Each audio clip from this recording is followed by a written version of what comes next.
Olá pessoal, tudo bem? Eu sou o Gustavo e eu já gostaria de agradecer ao Centro Acadêmico de Fisioterapia da Unesp de Marília pelo convite para a participação nesse evento da primeira semana de fisioterapia em esportiva e ortopedia. É com muita alegria que eu aceitei esse convite. Muito obrigado a você que está acompanhando. Espero que esteja prestigiando o evento. Bom, vou me apresentar, uma breve apresentação. Eu sou formado pelo Centro Universitário Filadélfia, a Unifil, na cidade de Londrina, Paraná. Fiz a minha especialização na modalidade de residência pelo Hospital Universitário da Universidade Estadual de Londrina, nos anos de 2006 a 2018. E após isso eu prestei uma prova para tirar o meu título de especialista na área de ortopedia e traumatologia. E hoje eu sou especialista reconhecido pela Abrafito, que é a Associação Brasileira de Fisioterapia Traumato-Ortopédica, e pelo COFITO. Além disso, estou prestes a qualificar e defender o meu mestrado na área de Ciências da Reabilitação pelo programa associado ao UNOPAR. Também tenho uma clínica, sou sócio proprietário do Gama, Centro de Saúde Integrado na cidade de Cambé, que é uma cidade vizinha de Londrina. E neste ano comecei também um novo projeto, que é um canal no YouTube chamado Fisio em Movimento. Caso você queira acompanhar a minha página no Instagram, o endereço está aqui embaixo, que é Fisio em Movimento _BR. E também no YouTube, se você procurar por Fisio em Movimento, é uma das primeiras buscas. Eu fui convidado para falar para vocês um pouquinho, para a gente ter esse bate-papo, sobre a abordagem fisioterapêutica nas fraturas de pilão tibial. É difícil até a gente encontrar assuntos em congressos, em eventos que abordem as fraturas do pilão tibial. Vamos ver o que é o pilão tibial, onde está localizado, qual é a gravidade disso, quais são os cuidados que nós precisamos ter na reabilitação. Então, o nosso plano de aula da nossa palestra é reconhecer a anatomia do pilão tibial, os mecanismos de lesão para que ocorra uma fratura do pilão tibial, quais são as opções de abordagem cirúrgica e como que nós fisioterapeutas vamos abordar o tratamento das fraturas de pilão tibial. Então, o que é o pilão tibial? No início lá do século XX, o pilão tibial era conhecido como plafond ou o teto tibial. Nada mais é do que a região que se articula com o talos, formando a articulação do tornozelo. Então, na imagem, nesse círculo, é onde é localizado o pilão tibial.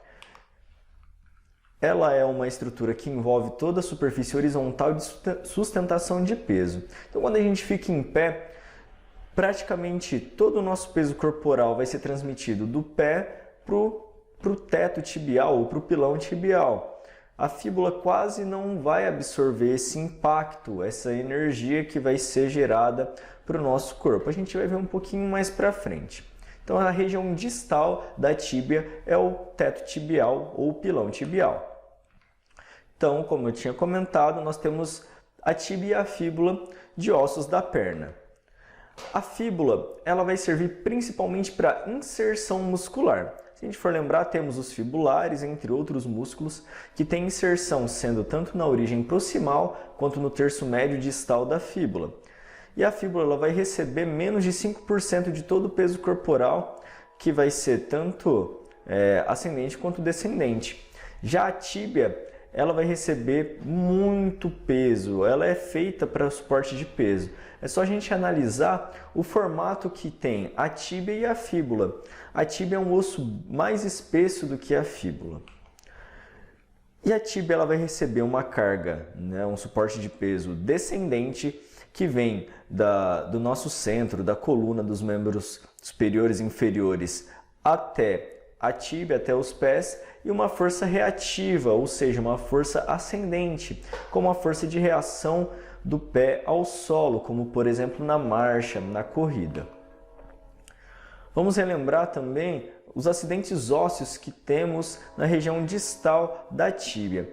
Nós temos o maléolo medial, que está na imagem com esse círculo vermelho, tanto na vista anterior quanto na vista posterior. A face articular do maléolo, que ela vai servir para se articular com o osso talos, formando assim, junto com o maléolo lateral, a pinça maleolar. A face articular inferior, que é propriamente o teto tibial, que vai se articular diretamente com o corpo do talos.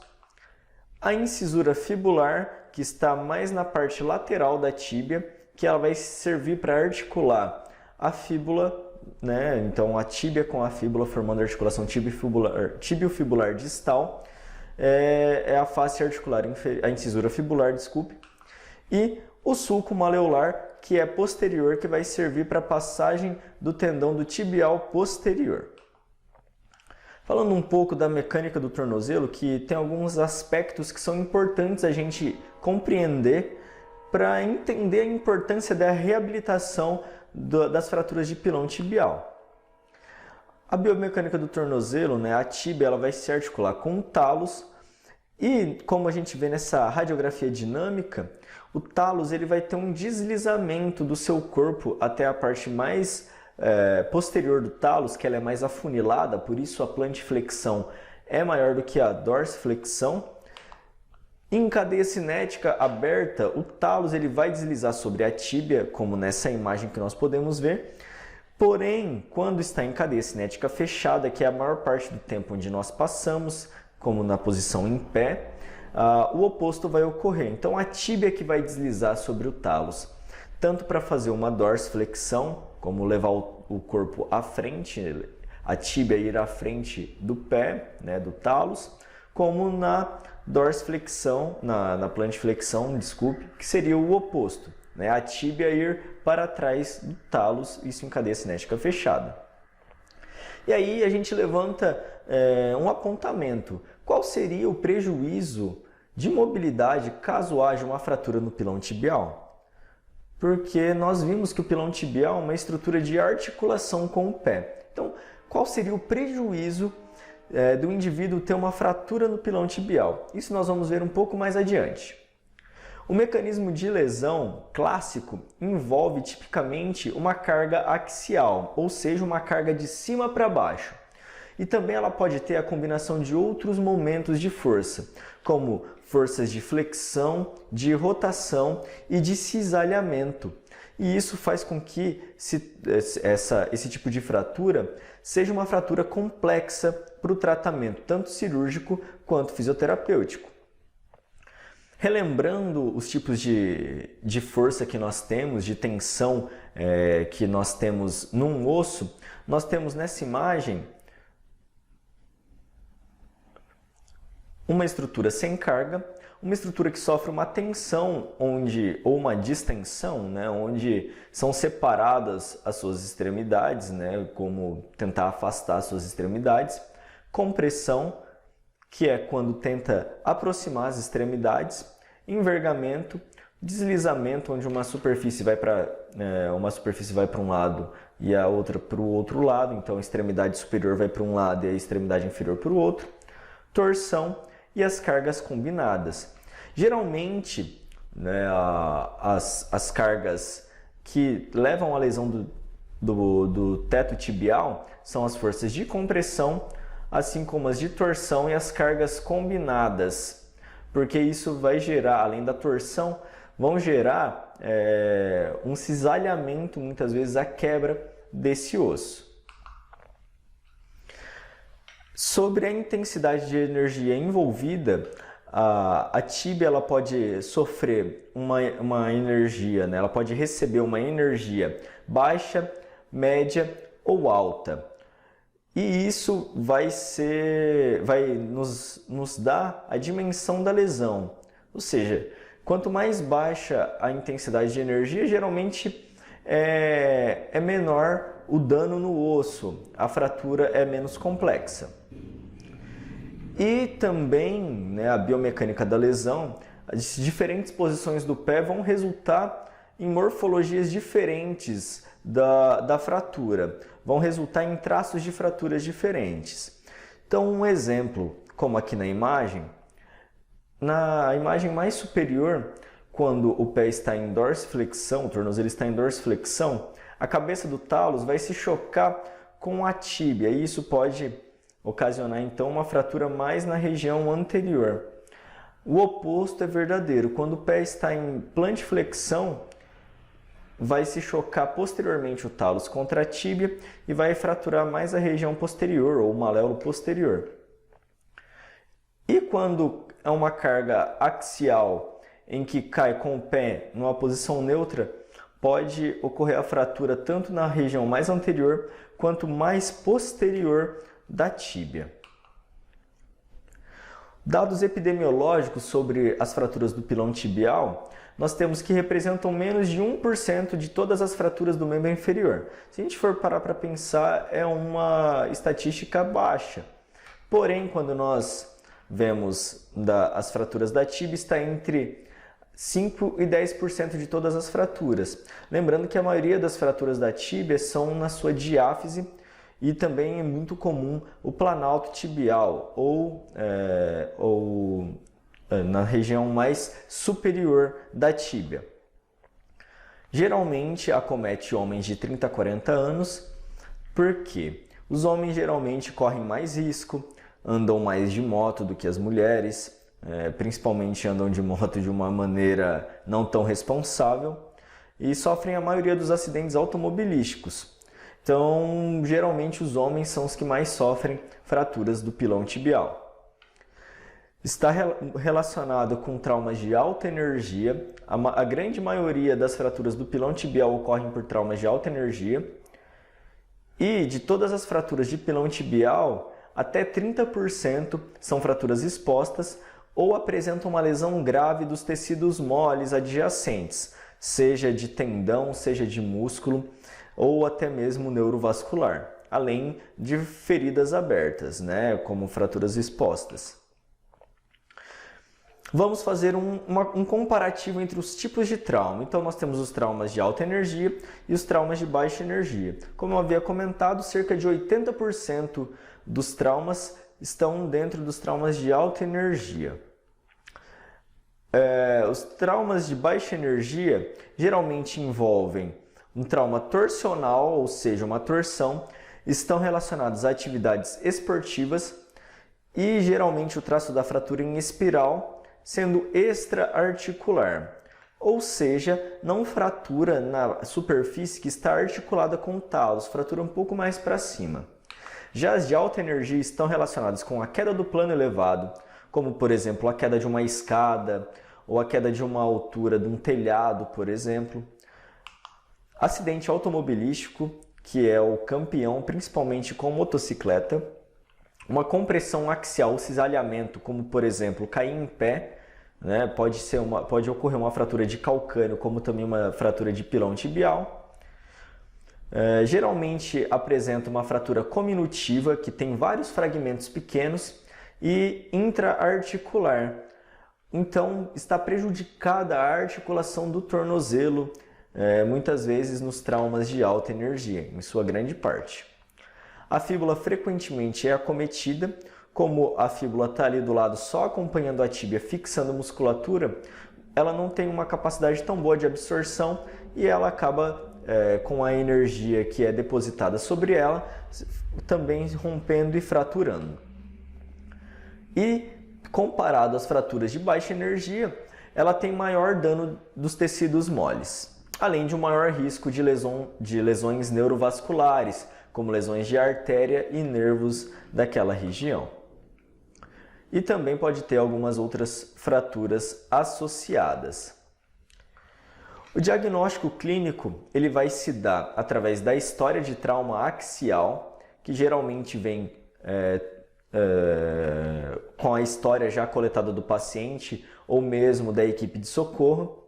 Muitas vezes o trauma de alta energia e o exame clínico, principalmente a palpação e a inspeção, vão ter alterações no terço distal da perna. Porém, a gente tem que ter uma atenção para os traumas rotacionais de baixa energia sobre um osso de pior qualidade, por exemplo, um osso osteopênico ou osteoporótico, que pode gerar também uma fratura do pilão tibial. O diagnóstico radiológico se dá basicamente por radiografia simples do tornozelo, em que apareçam o talos e o calcâneo.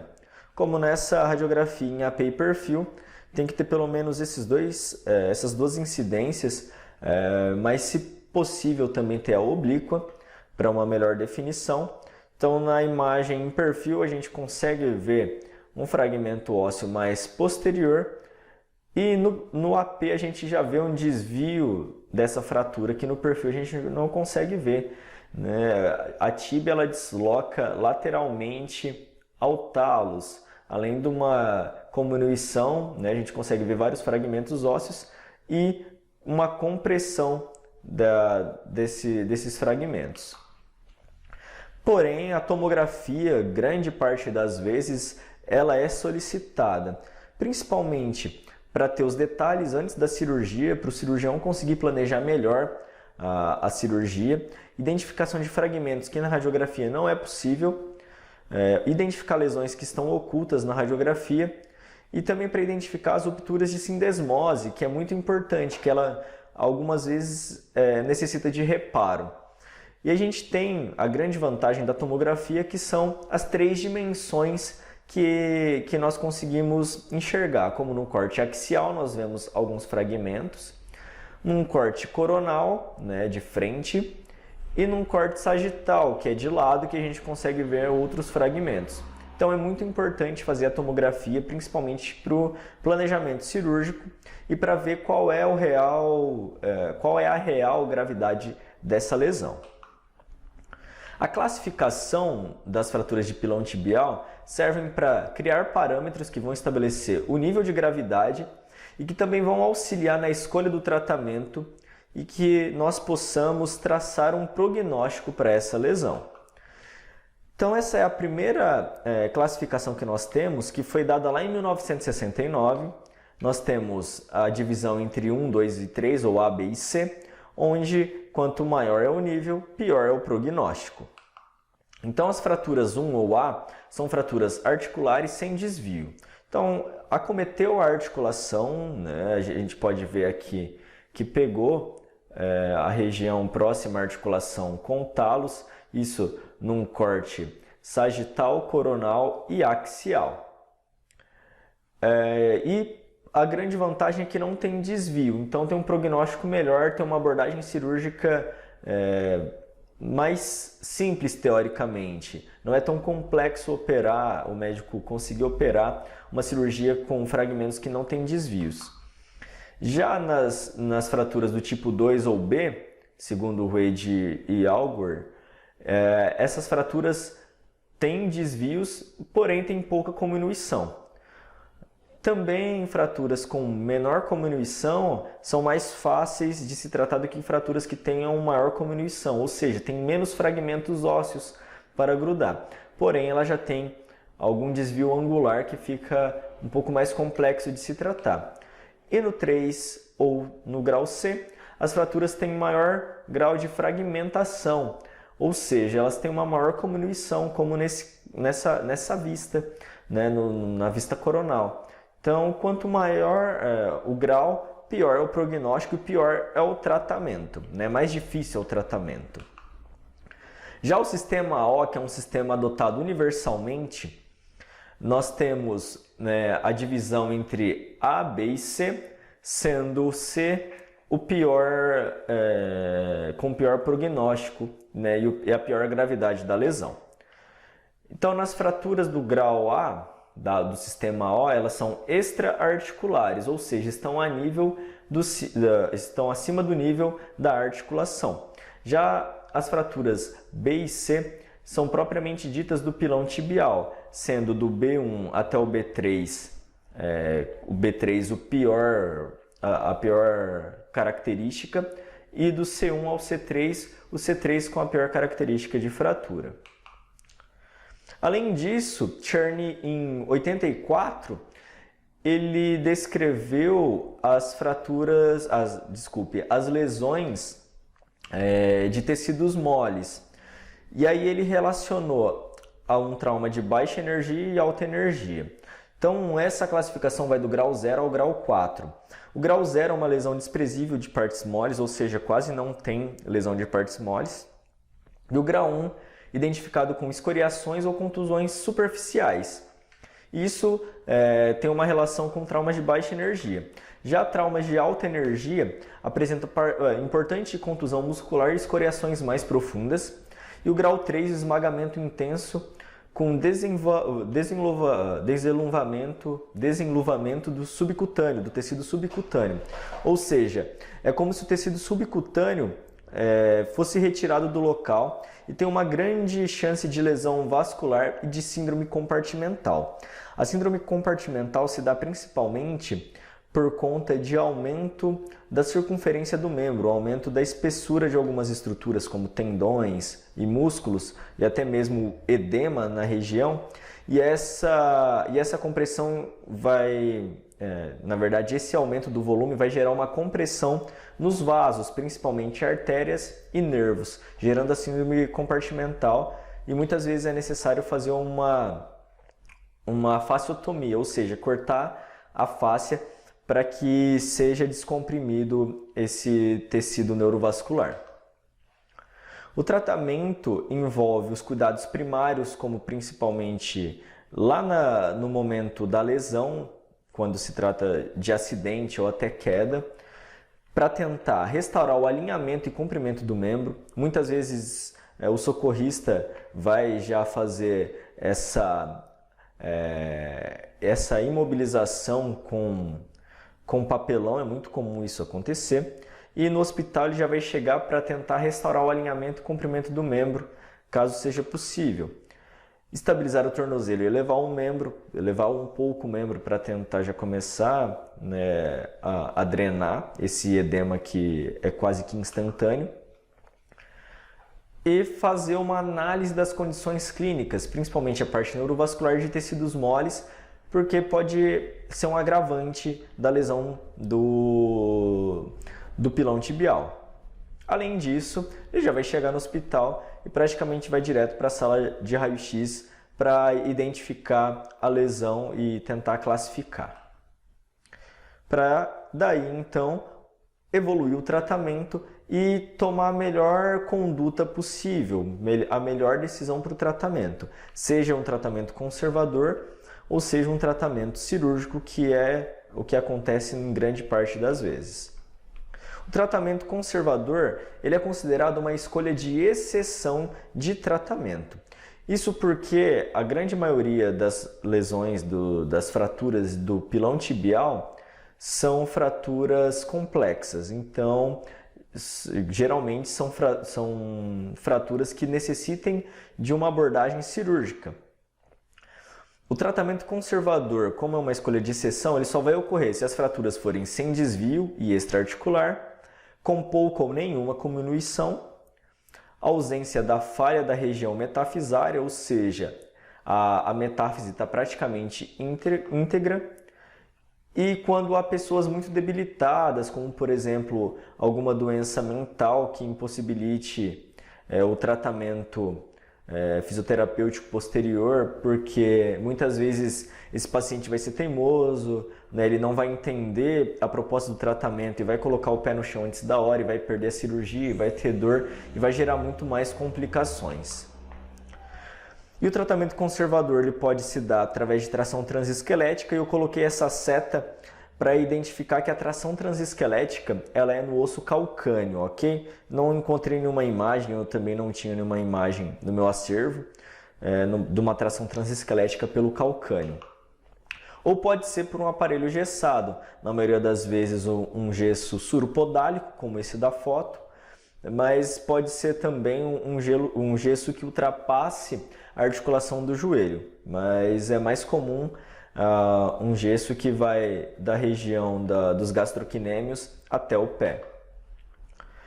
Porém, esses dois tipos de tratamento, né, o tratamento com tração ou aparelho gessado, que ele vai ser colocado no momento posterior à tração, muitas vezes não é adotado esse tipo de tratamento porque aumenta a rigidez articular, aumenta a osteodistrofia, além de ter uma inatividade prolongada desse indivíduo, porque ele não vai poder colocar o pé no chão por causa do gesso, e ter uma reabilitação mais difícil, porque ele vai ficar com esse gesso por cerca de 8 a 12 semanas sem poder movimentar, porque vai estar esperando a consolidação óssea. E aí, como o gesso é rígido, ele não vai conseguir fazer os movimentos do tornozelo que ele já poderia fazer com o osso fixo. Então isso vai dificultar muito a reabilitação, porque justamente vai ter uma rigidez articular maior, vai ter uma perda de força muscular, uma hipotrofia muscular, e isso vai dificultar muito a reabilitação. Por isso, o tratamento cirúrgico muitas vezes ele é adotado. E há uma variedade de métodos cirúrgicos para que seja abordado esse tipo de fratura. Os objetivos da cirurgia vão ser restaurar a superfície articular, tentar deixá-la o mais intacta possível, além de restaurar o comprimento da tíbia e da fíbula, para não deixar o indivíduo com discrepância de membros e fazer com que ele manque e tenha outros problemas futuramente. Além de preservar partes moles, para que tenha uma agressão mínima dos tecidos moles e não complique ainda mais a reabilitação. Além de promover uma reconstrução estável óssea, então vai deixar o osso estável, firme, com a fixação por placas, por exemplo. Além de promover uma estabilidade fixa, principalmente para que seja descarregado o peso, e também móvel, para que ocorra movimento do tornozelo. O tornozelo é uma articulação tanto de suporte quanto de mobilidade. Então ele precisa de ser estável e de ser móvel. Os casos mais simples, que estão na classificação AO, B, em todos os seus níveis, e C1, tenta-se fazer uma redução aberta e fixação interna por placa e parafuso de 6 a 12 primeiras horas do trauma, do acidente. Então a pessoa já chega na emergência e já entra para a sala de raio-x, vai ver a gravidade da lesão, muitas vezes já faz a tomo para tentar identificar como que está a lesão e já toma essa conduta de fazer a fixação por placa e parafuso. Isso logo de início. Muitas vezes isso não é possível, ok?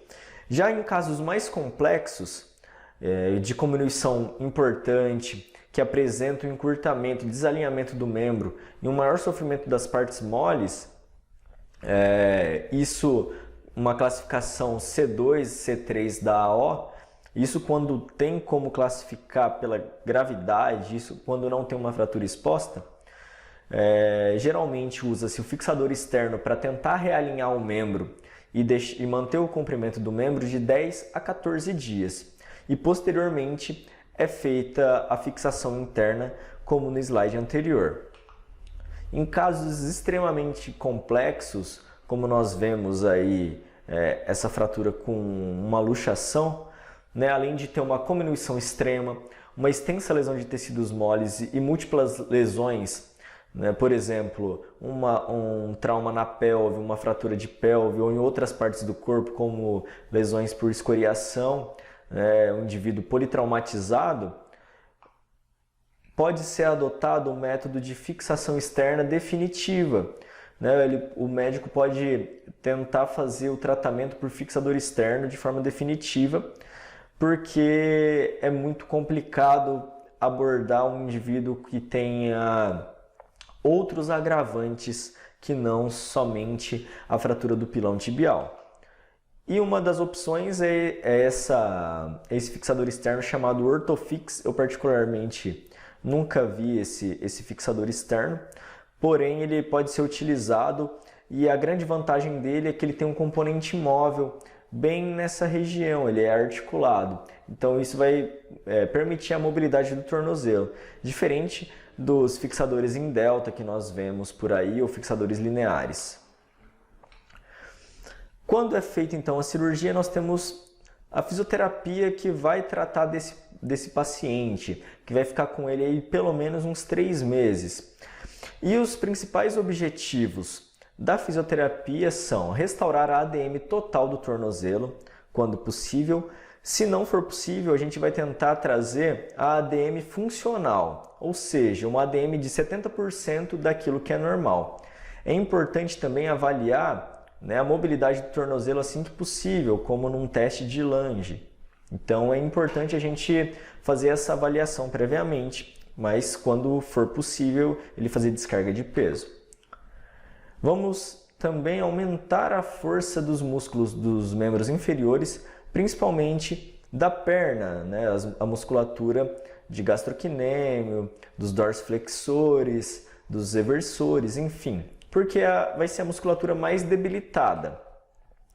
Além de promover uma capacidade de sustentação de peso, que no início vai ter uma marcha em 2 pontos, onde um ponto são as 2 muletas e o outro ponto é a perna sadia, enquanto a perna que foi operada, que está lesionada, ela vai ficar pendente.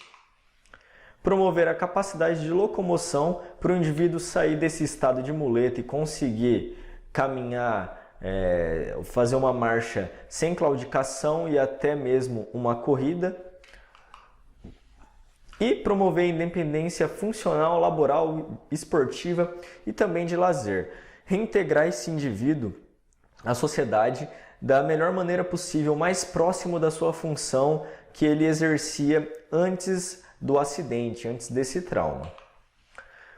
Então nós precisamos fazer uma avaliação detalhada, colher dados, como todos nós já sabemos, como dados ocupacionais de dominância, se ele praticava esporte, enfim, dados relacionados ao seu cotidiano, fazer um exame físico detalhado também, e aí eu coloquei alguns tópicos importantes que a gente deve avaliar, tanto na enfermaria quanto depois numa fase ambulatorial, que é o neurovascular, avaliar a perfusão, fazer teste de sensibilidade nessa pessoa, principalmente quando estamos na enfermaria, mas é importante fazer depois também.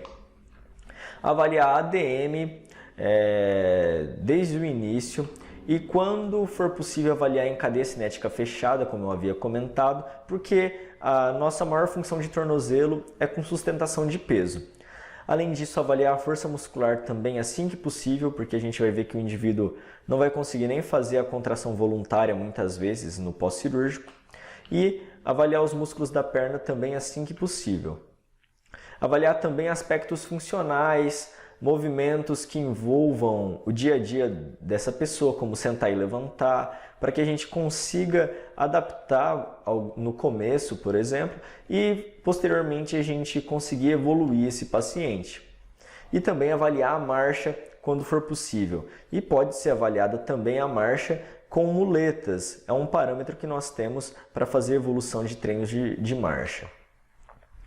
No pré-operatório, muitas pessoas não têm a oportunidade de atender esse tipo de lesão, porque é no hospital e muitas vezes não tem essa parte específica de trauma ortopédico e muitas vezes não tem um fisioterapeuta que trabalha com isso no hospital, é mais a parte respiratória. Mas eu trouxe para vocês alguns detalhes que podem fazer diferença nessa abordagem pré-operatória. Então a pessoa sofreu o acidente, ela está lá com a perna quebrada e muitas vezes está com um fixador externo ou está com um gesso fazendo imobilização esperando para fazer cirurgia. Isso é muito comum acontecer em hospitais públicos, né, como lá no HU, onde eu tive essa experiência. Quando isso acontecer, principalmente com o fixador externo, a gente vai poder trabalhar muito membros superiores, só cuidado para não perder o dreno, o acesso venoso periférico. Os membros inferiores a gente vai poder trabalhar como um todo. A gente só não vai conseguir mobilizar o tornozelo porque ele está imóvel, ele está imobilizado. Mas a gente vai conseguir mexer os artelhos, que é muito importante. Além de já começar a fazer um treino de marcha. Preparar esse indivíduo, que ele vai ter que usar muleta por muito tempo, a já fazer um treino de marcha com muletas. Se ele tiver o gesso, a única coisa que a gente não vai conseguir mexer direito vão ser os artelhos, porque provavelmente eles vão estar imóveis por conta de até onde vai o gesso. Se for possível, pode mexer os dedos do pé. Lembrando, as fraturas articulares, recomenda-se que comece descarga de peso após 3 meses. Isso em praticamente todas as articulações do membro inferior, ok? Então, vocês vão ver nos próximos slides um apanhado geral de como procede a reabilitação. Mas gravem isso, 3 meses é um tempo ótimo, porque esse tipo de consolidação por placa e parafuso é um tipo de consolidação primária, não tem produção de calo ósseo, é uma consolidação mais lenta.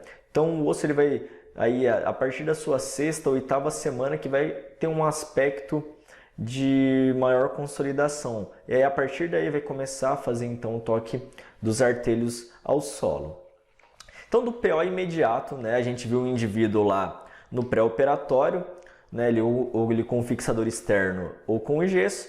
Assim que ele fez a cirurgia, no mesmo dia, no dia seguinte, até a sua alta hospitalar, ou até mesmo atendendo no domiciliar ou no consultório, ao fim da primeira semana, a gente precisa muito fazer a mobilização ativa dos artelhos e também orientar esse paciente para que ele faça isso, fazer exercícios ativos para o tornozelo até o limite que ele consiga de amplitude ou de dor, né? Isso falando da fixação interna.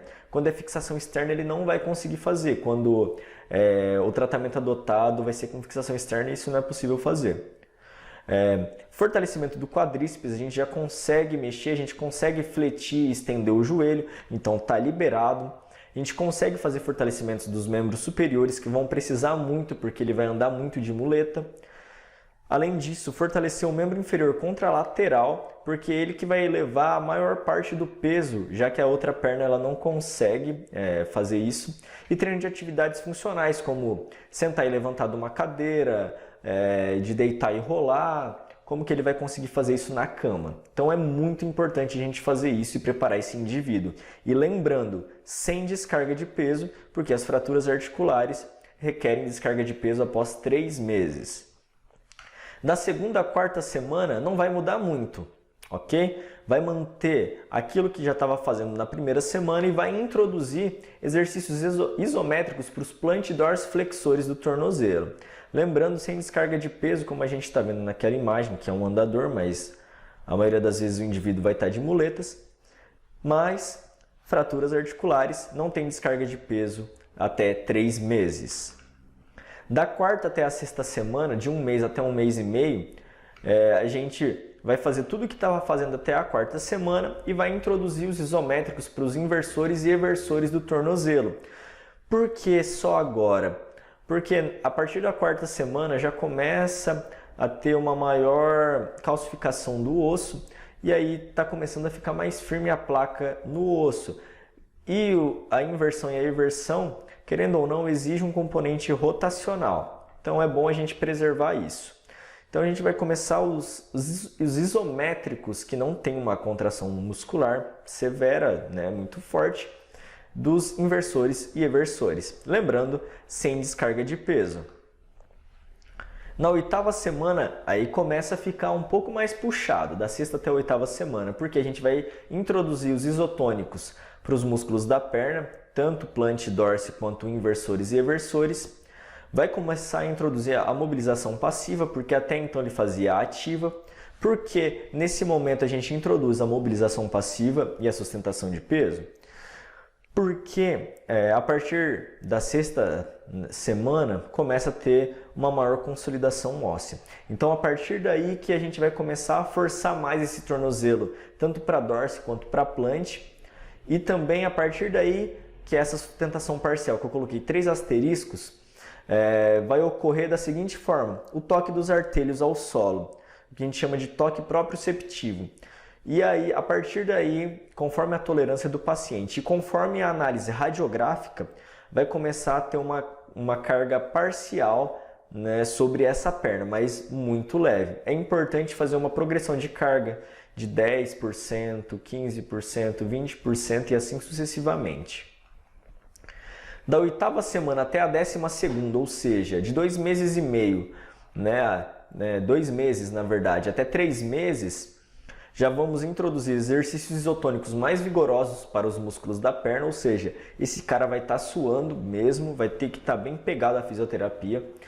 A mobilização passiva também mais agressiva para ganhar a ADM total desse tornozelo e vai progredir a sustentação de peso até o total. Lembrando, como eu havia dito, essa sustentação de peso parcial, né, de 10, 15, 20% até chegar a 50%, até começar a soltar mais peso, né, com as 2 muletas, né, e evoluir para o desmame da muleta, que é a partir da 12ª semana. Então, a partir da 12ª semana, a gente vai começar a evoluir para desmamar, né, as muletas, começar a tirar as muletas. Então, ele está fazendo uma carga boa com as 2 muletas, tira uma muleta, e aí ele vai andar com a muleta contralateral, fazendo praticamente 50% de descarga de peso. Evoluir força muscular, nessa fase a gente já consegue pegar muito bem força muscular e introduzir gestos que ele tenha laborais, recreacionais e esportivos que estão relacionados com as atividades que ele exerce no seu cotidiano, para que a gente alcance então a alta fisioterapêutica. Então a gente vai precisar dessa abordagem aí, sempre pensando em evoluir. Claro que vamos ter que lembrar também que cada caso é um caso, cada pessoa vai evoluir de uma maneira, pode ser que essa pessoa tenha complicações, né? E aí a gente vai ter que ter outras condutas nesse meio tempo. Mas de um modo geral, em fraturas fixadas com placas e parafusos, que é o mais comum, segue essa sequência de reabilitação. E as complicações que nós temos, elas podem ser precoces, que estão relacionadas com problemas da ferida operatória, infecções superficiais. Geralmente são infecções ali nos pontos cirúrgicos, né? Ocorreu uma infecção do sítio cirúrgico ou mesmo uma infecção da ferida. E tardias como osteomielite, que seria a infecção do osso, distrofias osteoarticulares, né? Uma distrofia óssea ou da articulação, a falha do material da síntese, isso pode ocorrer se ela não foi tão bem fixada, ou também se o indivíduo realizou descarga de peso antes do tempo que ele poderia realizar, pseudoartrose, que seria uma formação de uma falsa articulação na região da fratura, uma consolidação viciosa, né, que anda ali atrelada à pseudoartrose, que daí não calcifica direito, e aí começa a consolidar, aí não consolida direito, né, fica com um aspecto de fratura, e uma artrite pós-traumática, que é muito comum ocorrer. Então a pessoa vai desenvolver uma osteoartrite por conta da fratura. Galera, muito obrigado pela atenção de vocês, muito obrigado pelo convite. Espero que tenha ajudado um pouco, tenha contribuído um pouco com vocês. Espero que vocês tenham aproveitado. Esse evento está muito show. Continuem assistindo todas as palestras. Se você não conhece o meu trabalho, siga lá o Físio em Movimento no Instagram e também se inscreva no canal do YouTube, que lá eu posto videoaulas, tem alguns quadros bem legais lá, ok? Muito obrigado a todos pela atenção e até uma próxima.